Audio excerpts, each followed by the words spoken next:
मी उत्तराखंडची आहे आणि माझं लग्न महाराष्ट्रीयन घरात झालं आहे.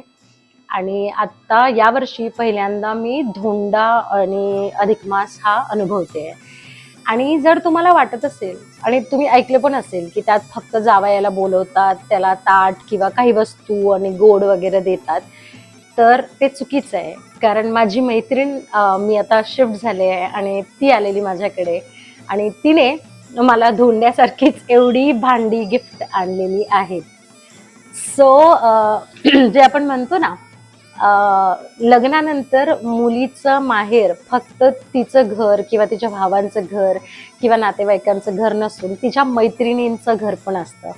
माझ्या आयुष्यात अशा 3-4 मैत्रिणी आहेत, मित्र आहेत. म्हणजे मी मुंबईला गेले तर माझा मुंबईचा गँग वेगळा आहे.